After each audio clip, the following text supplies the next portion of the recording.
नमस्कार, स्वागत है आपका हमारे चैनल में। मैं रानी गुप्ता आपके साथ। बड़ी खबर सामने आ रही है। आपको बता दें कि केंद्र की मोदी सरकार ने एक बड़ा कदम उठाया है और नई शिक्षा नीति के तहत अब बच्चों को भगवत गीता और वेदों का ज्ञान भी दिया जाएगा। बता दें कि केंद्र ने एनसीईआरटी की किताबों के जरिए श्रीमद् भगवत गीता और वेदों की शिक्षा देने का फैसला किया है। बता दें कि शिक्षा मंत्री ने लोकसभा में बताया कि कक्षा 6 और 7 की पाठ्य पुस्तकों में वेदों का ज्ञान और श्रीमद् भगवत गीता के संदर्भ शामिल होना चाहिए, जबकि कक्षा 11 और 12 की पाठ्य पुस्तकों में संस्कृत में इसके श्लोक होने चाहिए। बता दें कि शिक्षा राज्य मंत्री अन्नपूर्णा देवी ने एक चिट्ठी में लिखा कि सरकार का लक्ष्य 2020 में अखिल भारतीय तकनीकी शिक्षा परिषद यानी कि AICTE में भारतीय ज्ञान प्रणाली प्रभाग की स्थापना करना है। आपको बता दें कि ये मामला दरअसल पहले भी उठा था जब गुजरात में इलेक्शन का दौर था और ऐसे में वहां की सरकार ने यह कहा था कि एक बार फिर से बीजेपी की सरकार गुजरात में बनती है तो गुजरात में कक्षा 12 तक के बच्चों को गीता का ज्ञान मिलेगा और उनके जो पाठ्यक्रम है, उनके जो सिलेबस है, उनमें श्रीमद् भगवत गीता के अलावा वेदों का ज्ञान भी उनको दिया जाएगा, जिससे कि वो वैज्ञानिक तथ्यों के साथ साथ अपने पुरानी परंपरा और सनातन धर्म को भी पहचाने और इसके तहत शिक्षा ग्रहण करें। आपको बता दें कि इसको लेकर के भी राजनीति देखने को मिली थी। तमाम विपक्ष की पार्टियां इसको लेकर के सवाल उठा रही थी और कह रही थी कि बीजेपी एक बार फिर से धर्म को लेकर के राजनीति कर रही है। तो वहीं कांग्रेस नेता शिवराज पाटिल ने श्रीमद् भगवत गीता को लेकर के, उसके ज्ञान को लेकर के ये कह दिया था कि भगवान श्री कृष्ण ने भी अर्जुन को भगवत गीता के तहत जिहाद सिखाया था। इसको लेकर भी विवाद काफी ज्यादा बढ़ा था और एक बार फिर से कांग्रेस पार्टी की किरकिरी हुई थी और बीजेपी इसको लेकर के हमलावर थी। बता दें कि बीजेपी प्रवक्ता शहजाद पूनावाला ने शिवराज पटेल पर निशाना साधते हुए कहा कि यह दर्शाता है कि कैसे कांग्रेस पार्टी बार बार हिंदुओं की संस्कृति, सनातन धर्म को लेकर के इस तरीके से बातें करती है जिससे कि आहत पहुंचाने का काम करती है। बता दें कि शिक्षा राज्य मंत्री ने कहा कि इस शताब्दी में नॉलेज पावर बनाने के लिए अपनी विरासत को समझना और दुनिया को काम करने का भारतीय तरीका सिखाना बेहद जरूरी है। आपको बता दें कि भारतीय ज्ञान प्रणाली यानी कि IKS के सभी पहलुओं पर अंतर विषय और अनुशासनात्मक रिसर्च को बढ़ावा देने के लिए शिक्षा मंत्रालय द्वारा ये फैसला लिया गया है। साथ ही अन्नपूर्णा देवी ने बताया कि NCERT ने इसे लेकर काम भी शुरू कर दिया है। श्रीमद् भगवत गीता को शामिल करना विभिन्न मंत्रालयों, राज्यों, विभागों और केंद्र शासित प्रदेशों के इनपुट पर आधारित है। ये छात्रों के बीच भारत के पारंपरिक ज्ञान को बढ़ावा देगा। राष्ट्रीय शिक्षा नीति 2022 पैरा 4/27 में यह कहा गया है कि पारंपरिक और सांस्कृतिक ज्ञान टिकाऊ और आम लोगों के कल्याण के लिए होता है।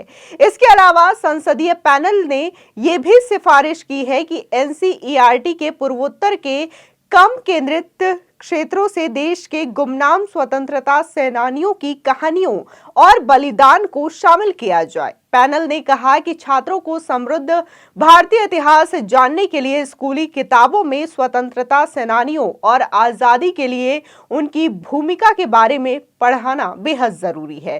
संसदीय पैनल ने केंद्रीय मंत्रालय से NCERT के साथ समन्वय करने का आग्रह भी किया है और इस सुझाव को 19 दिसंबर को राज्यसभा में पेश किया गया था।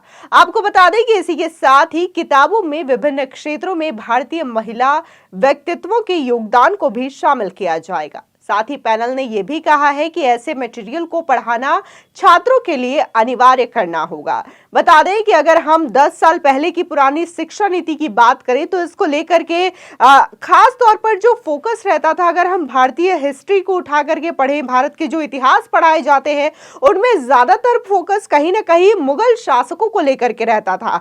अगर बच्चे के सिलेबस को उठा करके देखे हिस्ट्री में तो उसमें सिर्फ अकबर, बाबर, जो तमाम मुगल शासक होते थे, कहीं ना कहीं उनके बारे में जानकारी दी जाती थी और लोगों को ये नहीं पता था छत्रपति शिवाजी महाराज की जो जीवनी होती थी उसके बारे में भी उन्होंने ज्यादा डिटेल में नहीं पढ़ा। इसी के साथ ही महाराणा प्रताप की क्या हिस्ट्री रही है, उनके पिता कैसे थे, उनके वंशज क्या थे, उन्होंने इसके बारे में भी पूरे डिटेल में जानकारी हासिल नहीं की है। सिर्फ छोटे छोटे पैराग्राफ्स दिए जाते थे और वहीं अगर हम मुगल शासकों की बात करें तो इनके पूरे वंशावली को दर्शाया जाता था और इसी के साथ ही उन्होंने कहां कहां शासन किया है ये सारी डिटेल बताई जाती थी। लेकिन अगर हम हिंदू सम्राटों की बात करें, हिंदू राजा महाराजाओं की बात करें तो उनके बारे में ये जानकारी नहीं दी जाती थी। इसी के साथ ही जो पुस्तकों में अगर हम पुरानी रीति रिवाज की बात करें या फिर जो हिस्टोरिकल प्लेसेस होते थे तो उसमें से भी आज से 10 साल पहले, 15 साल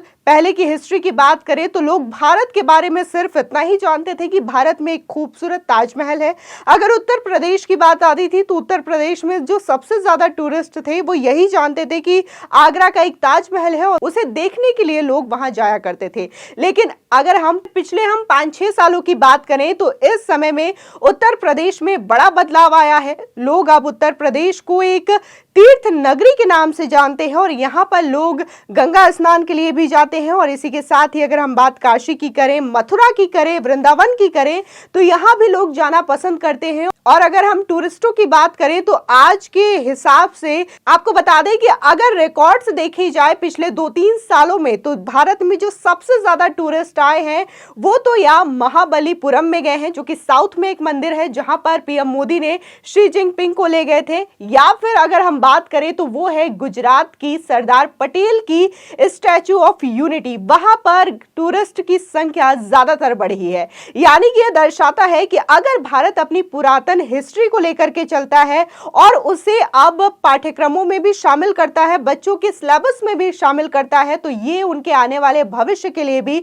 अच्छा होगा। और इसको लेकर के बीजेपी और मोदी सरकार हमेशा से ही काम करना चाहती थी और चाहती थी कि बच्चों को विज्ञान के साथ साथ उनकी पुरातन संस्कृति के बारे में भी पता चले, जिसकी वजह से अब केंद्रीय शिक्षा मंत्री ने इसको लेकर के लोकसभा में जानकारी दी है कि जो 7वीं तक की क्लास के बच्चे हैं उनके सिलेबस में ये जानकारी शामिल की जाएगी, जिसमें वेद और श्रीमद् भगवद गीता के श्लोक भी शामिल होंगे, जिससे कि बच्चों को आने वाले भविष्य में ज्यादा जानकारी मिल सके और वो अपने सनातन संस्कृति को और भी ज्यादा करीब से जान सके। आपको बता दें कि आज के समय में जो भी शिक्षा ग्रहण की जाती है या फिर जो भी बच्चों के सिलेबस में लिखा होता है, कहीं ना कहीं ये वही शिक्षा प्रणाली है जो कि अंग्रेजों ने भारत को दिया था। और अगर हम भारतीय संस्कृति की बात करें, भारतीय ऋचाओं की बात करें, जो पुराणों में होती थी, उन जानकारियों की बात करें तो वहां पर तमाम चीजें मिलती है, साइंटिफिकल रीजन भी मिलते हैं, जो रिचुअल्स होते हैं उसके पीछे का